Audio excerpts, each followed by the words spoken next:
성경의 사랑 이야기. 찬송가 중에 어머니에 대한 추억이 간접적으로 나타난 찬송이 하나 있습니다. 어머니의 무릎 위에 앉아서 우리 어머니가 들려주시던 재미있게 듣던 말 이 책 중에 있으니 이 성경 심히 사랑합니다. 화자가 사랑하는 책 성경은 그야말로 하나님의 인류에 대한 사랑이 가득한 이야기가 바로 우리가 항상 보고 있는 성경입니다. 성경은 역사책이 아닙니다. 사랑책입니다. 물론 역사적인 의미가 아예 없는 건 아니지만, 그래서 누가 몇 살까지 살았는지를 역으로 계산해서 과거의 일을 추정할 수 있게도 해주기도 하고, 실제 역사적인 기록과 일치하는 부분도 많이 있지만 이 성경 말씀의 배열이 시간 순서로 이루어지지도 않고요, 역사적 기록이 핵심은 아닙니다. 성경은 과학책도 아닙니다. 오히려 과학과 맞지 않는 이야기가 너무나도 많기 때문에 이성의 잣대로 성경을 보는 건 바람직하지 않기도 합니다. 그러나 성경이 역사책도 아니고 과학책도 아니라고 해서 역사적인 허구라거나 과학적인 거짓이라고 단정 지으면 안 됩니다. 오히려 역사와 과학을 초월하는 게 성경이에요. 사실 역사에도 한계가 있고 과학에도 한계가 있거든요. 세상 역사적인 기록으로는 선사시대 이전은 사실 모릅니다. 추정할 뿐이죠. 세상 과학적인 지식으로 밝힐 수 없는 불가사의도 사실 많이 있습니다. 완벽하지 않아요. 한계가 분명히 있습니다. 오히려 성경의 말씀은 역사나 과학보다 더 초월적인 말씀으로 받아들여야 바람직하다는 사실이에요. 그리고 그 초월적인 성경의 핵심은 바로 역사적 사실, 과학적 사실, 그게 핵심이 아니라 사랑의 핵심이 있습니다. 성경은 바로 하나님과 우리 인간의 사랑 이야기예요. 하나님께서 우리를 창조하시고 우리는 그 하나님을 배신합니다. 그 관계가 회복되어야 하는데 율법을 통해서는 그 관계 회복이 실패했고요, 결국 십자가 은혜로 관계가 회복되는 이야기가 바로 성경입니다. 그 사이사이에 있는 여러 이야기들이 대체적으로 다 하나님의 사랑을 말하고 있고요, 십자가에서 피 흘림의 사랑을 예표하는 이야기들로 가득 차 있습니다. 오늘 우리가 읽은 본문 말씀은 탕자 이야기인데요, 성경 전체가 바로 이 탕자 이야기에 압축되어 있습니다. 아버지는 아들에게 무한 사랑을 베풀어 줬고요, 아들은 배신했어요. 다시 관계가 회복되어야 하는데 그것은 아버지의 용서의 은혜를 그저 받아들임으로 이 가족은 다시 사랑이 꽃피는 가족이 되는데요, 하나님 아버지와 그의 자녀인 우리에게 바로 그 사랑이 꽃피어야 합니다. 하나님의 용서와 은혜를 받아들여야 합니다. 진심으로 감사하는 섬김이 있어야 그 하나님과의 가족관계가 다시 완성된다는 사실이에요.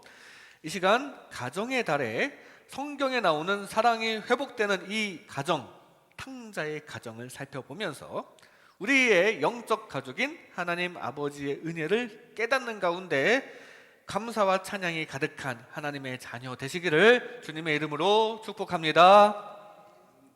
먼저 하나님의 사랑이 시작입니다. 하나님의 사랑. 오늘 본문 12절 말씀에 그 둘째가 아버지에게 말하되 아버지여 재산 중에서 내게 돌아올 분깃을 내게 주소서 하는지라. 아버지가 그 살림을 각각 나눠 주었더니, 탕자의 아버지가 탕자에게 아낌없이 살림을 나눠주는 장면입니다. 죽은 후에 나눠줄 유산을 아직 죽지 않았는데, 아버지가 죽지 않고 멀쩡히 살아 계시는데 곧 죽을 것도 아닌데도 미리 지금 나눠주는 것은 사실 말도 안 되는 일이거든요. 아버지 빨리 죽으시라는 거잖아요. 얼마나 건방집니까? 그런데 이 아버지는 그럼에도 불구하고 달라는 걸 나눠줍니다. 심지어 달라고 하지 않았던 첫째에게도 나눠줍니다. 각각 나눠줬다고 하죠. 둘째만 줄 수는 없어서이죠. 이 아버지는 이 상황에 대해서 고민을 했어도 크게 갈등하지는 않았을 것 같아요. 그저 자식을 무한정 사랑하는 마음으로 결단하여 자기 재산을 두 아들에게 나눠줬습니다. 이것은 마치 하나님 아버지의 사랑과 같습니다. 인류를 무한정으로 사랑하시는 마음으로 세상 만물을 우리에게 다 허락하신 하나님 아버지의 사랑과 같아요. 성경 말씀에 처음에는 천지창조가 나타나죠. 거기 보면 창조된 순서가 있습니다. 먼저 땅을 창조하신 후에 땅의 식물들을 만드시고 이제 그 식물들을 먹고 살 동물을 창조하십니다. 그 부분을 자세히 보면 뭔가 먹이 사슬 같은 순서도 보입니다. 물속에 사는 하등 동물들을 먼저 창조하신 후에 그것들을 먹는 새들, 그 다음에 악어 같은 큰 짐승이 나오고 포유류가 나오고 최종적으로 인간을 창조하셨거든요. 이거 대체적으로 먹이 사슬의 흐름을 보이고 있습니다. 이건 뒤에 창조된 것들을 위해서 앞에 것들이 존재하는 질서가 있는 거예요. 다시 말해 모든 세상 것들은 인간을 위해서 먼저 인간에 앞서 창조해 놓으셨습니다. 그리고서는 인간을 창조하시고는 이런 말씀을 하십니다. 보시기에 심히 좋았더라. 천지창조 끝에 주인공인 인간을 사랑하실 대상으로 창조하시고 심히 사랑스러워 하셨는데 그것을 위해 그 전에 만물을 먼저 창조하시고 다 주신 거거든요. 이게 바로 하나님 아버지의 사랑입니다. 이렇게 하나님께서는 우리를 무한대로 사랑하십니다. 그래서 우리가 아무리 죄를 지어도 다 용서하시고 영원히 함께하기를 원하세요. 우리를 무한대로 사랑하시기 때문에 세상 만물을 다 주셨고 또 우리가 죄를 지어도 용서해 주시고 계속 관계를 맺으시는 그 무한대의 사랑을 우리 인간에게 베푸십니다. 왜냐하면 우리를 창조하신 목적이 바로 사랑이기 때문입니다. 하나님께서는 우리를 사랑하시기 위해 사랑의 대상으로 창조하셨음을 기억하시기 바랍니다. 사람이 자녀를 낳을 때에도 사랑할 대상자로 자녀를 낳게 됩니다. 그리고 세상 그 무엇보다 자기 자녀를 사랑하게 되죠. 자녀뿐만 아니라 사람은 무언가를 만들 때도 마찬가지입니다. 그게 물건이든지 컴퓨터 데이터를 만든다든지 무형의 기술을 만든다든지 간에 사랑하는 마음으로 무언가를 만들고 소중히 간직하며 그것과의 관계를 가지게 됩니다. 하나님께서 사람을 만드신 것도 마찬가지예요. 찬양 받으시기 위해 지으셨지만 사실 찬양 받으시면서 복을 주시기 위해서 그 사랑 관계를 맺으시기 위해서 지으신 거예요. 사랑 관계를 맺으시기 위해 우리를 지으셨음을 기억하시기 바랍니다. 그러니까 우리 한 사람 한 사람 다 기억하시고 사랑해 주시는 줄로 믿습니다. 하나님께서는 여러분 한 분 한 분 모두를 아주 지극히 사랑하신다는 걸 기억하시기 바랍니다. 에이, 나 같은 거 보이기나 하시겠어? 아닙니다. 다 보십니다. 하나님은 초월적이신 분이시기 때문에 여러분 한 분 한 분과 다 1대1의 관계를 맺기를 원하세요. 하나님께서 바로 여러분 자신을 특별히 택하시고 구원시켜 주시고 이 땅에서도 여러 좋은 것을 주시고 나쁜 것들은 합력하여 선을 이루게 해주실 줄로 믿습니다.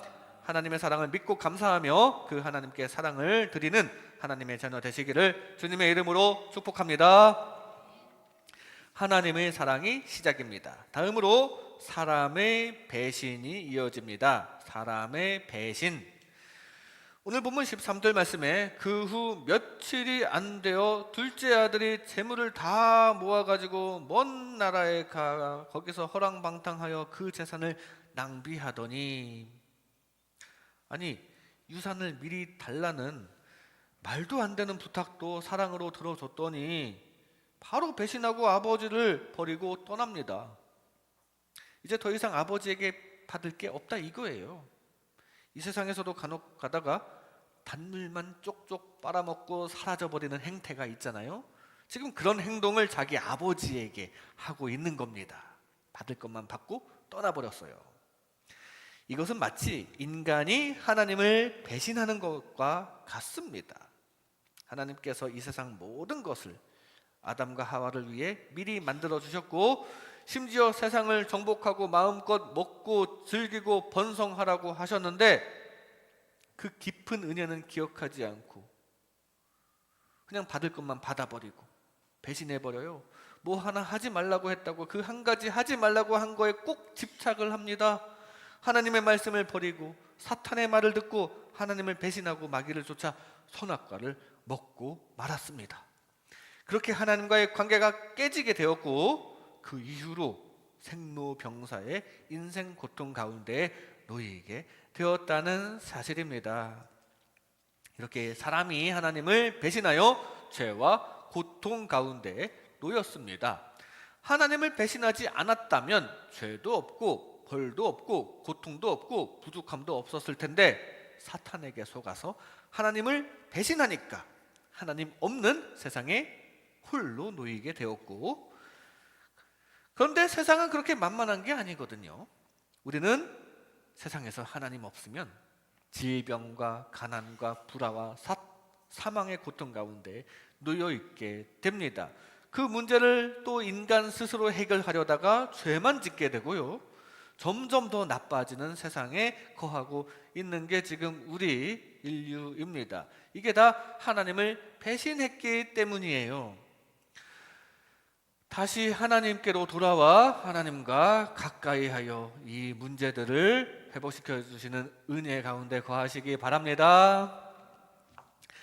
하나님은 우리와 진정한 관계를 맺기 위해서 우리에게 자유의지를 주셨습니다. 인간이 만약에 하나님을 배신하지 않고 하나님을 배신을 아예 못하는 시스템으로 창조되었다면, 무조건 제대로 하나님을 섬기고 사랑만 하도록 창조되었다면 어땠을까요? 하나님은 그렇게 인간을 만드셨을 수도 있어요.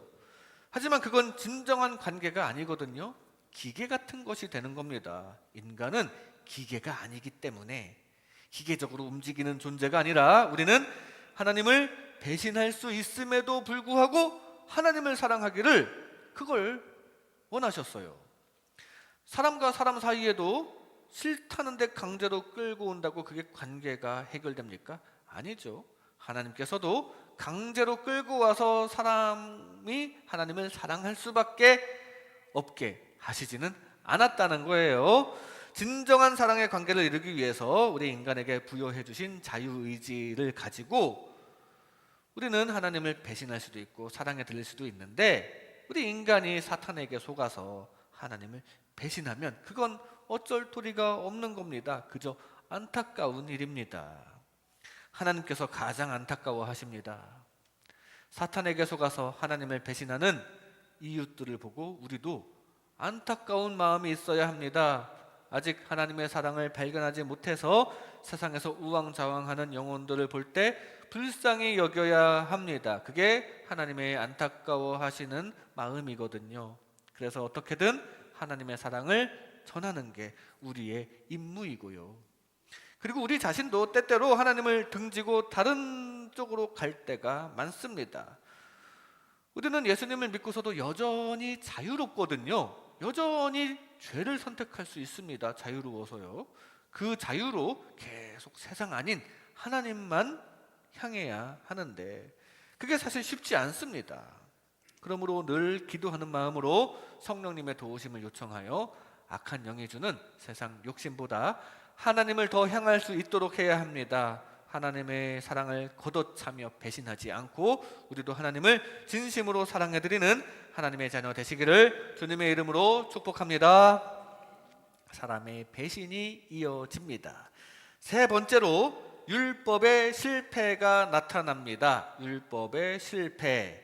오늘 본문 15절, 29절부터 30절까지 말씀에 보면 아버지께 대답하여 이르되 내가 여러 해 아버지를 섬겨 명을 어김이 없거늘 내게는 염소 새끼라도 주어 나와 내 벗으로 즐기게 하신 일이 없더니 아버지의 살림을 창녀들과 함께 삼켜버린 이 아들이 돌아오매 이를 위하여 살찐 송아지를 잡으셨나이다. 오늘 본문보다 뒤쪽에 보면 이런 이야기가 나오죠.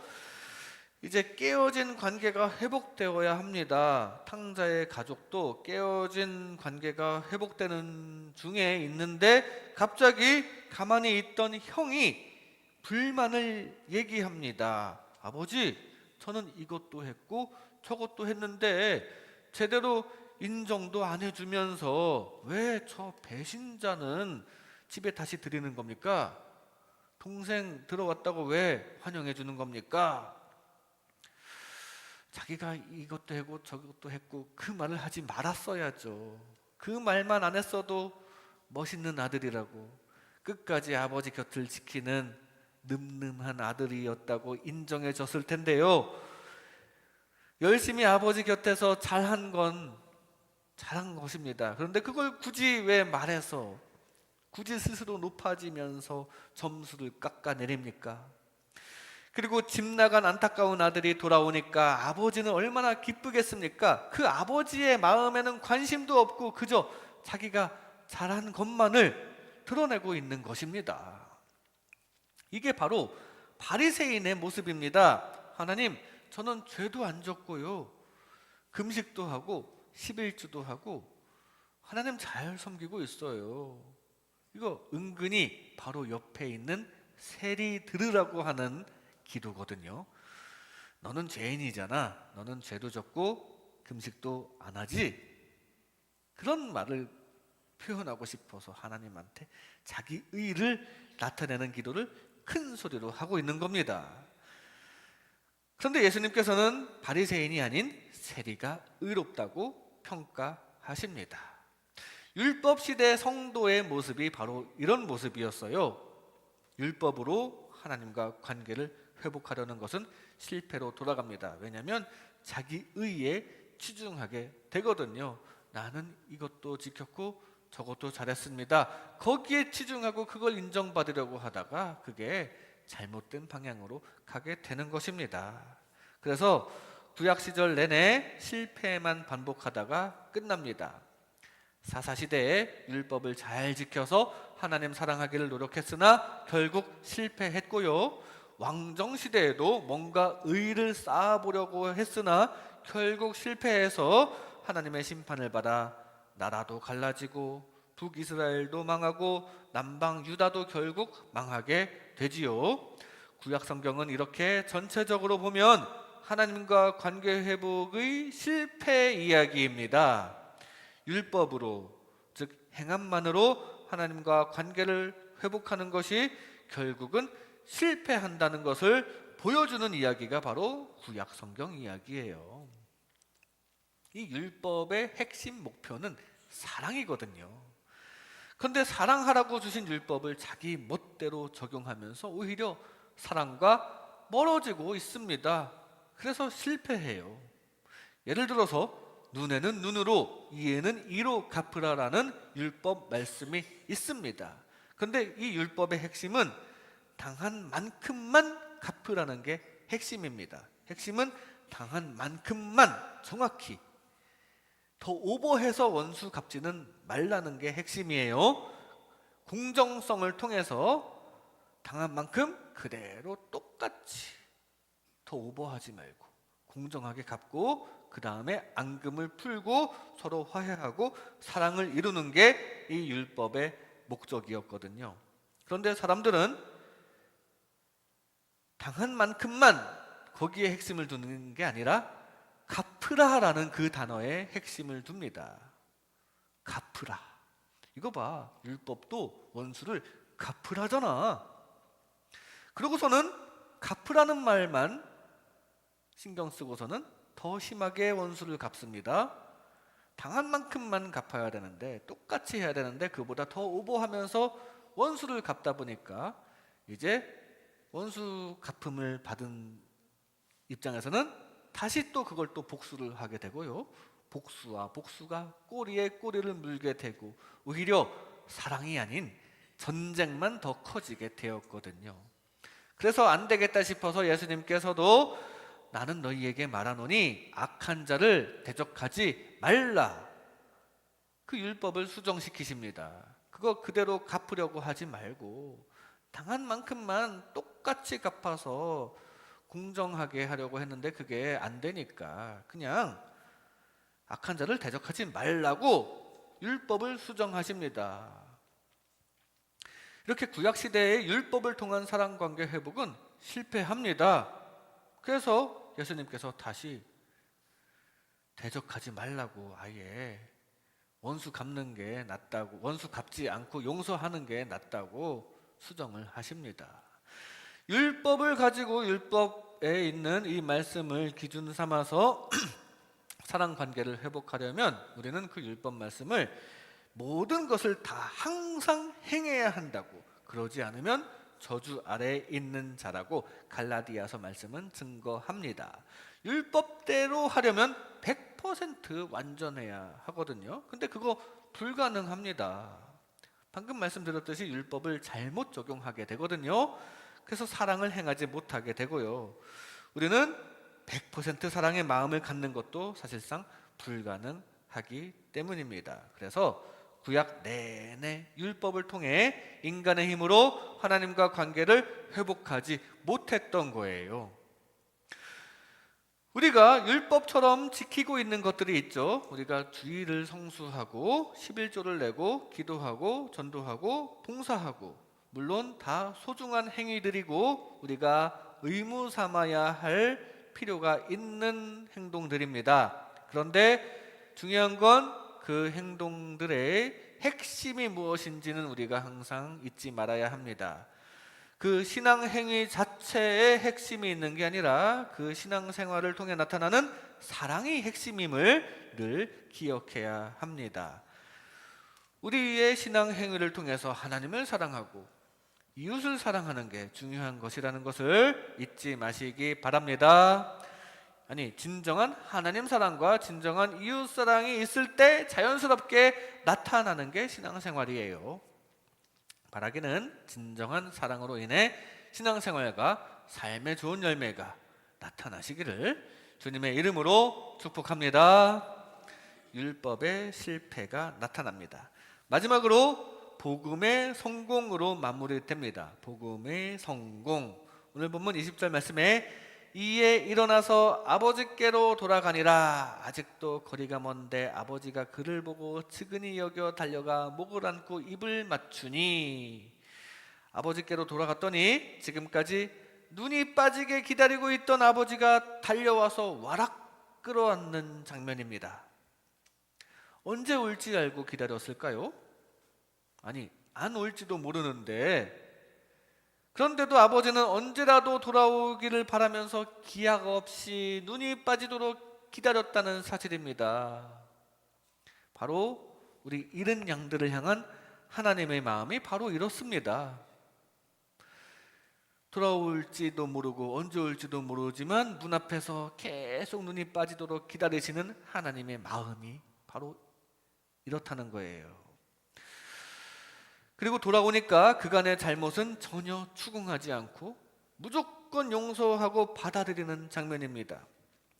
오히려 아들이 자기 죄를 고백하고 종으로라도 삼아달라고 애원하는데 아버지는 그 죄에 대한 얘기는 듣는 둥 마는 둥 그저 제일 좋은 옷과 반지와 신을 신기면서 그저 사랑을 베풀어 주시기만 하고 있습니다.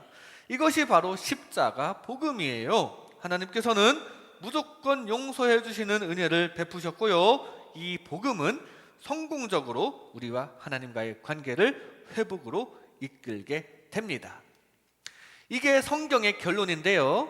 이 성경의 결론인 마지막 요한계시록에는 이렇게 증거합니다. 이 일 후에 내가 보니 각 나라와 족속과 백성과 방언에서 아무도 능히 셀 수 없는 큰 무리가 나와 흰 옷을 입고 손에 종려 가지를 들고 보좌 앞과 어린 양 앞에 서서, 이게 바로 예수 십자가 복음이 성공한 마지막 모습입니다.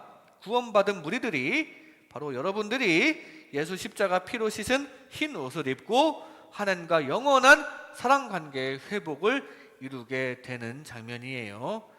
이게 십자가 복음으로 이루어지는 것이거든요. 이렇게 십자가 복음으로 사랑 관계가 회복됩니다. 오직 십자가 예수님의 사랑을 믿고 받아들일 때 관계가 회복되는데, 그렇게 하나님과 영원히 회복된 관계로 사랑을 누리는 저와 여러분 되시기를 바랍니다.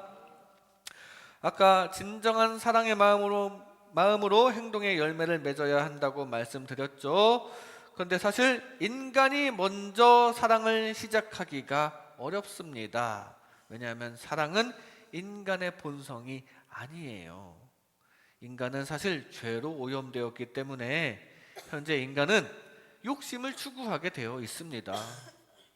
그래서 본질이 사랑이신 하나님께서 먼저 사랑을 주셔야 그 사랑 관계가 가능합니다. 우리는 먼저 시작할 수가 없어요.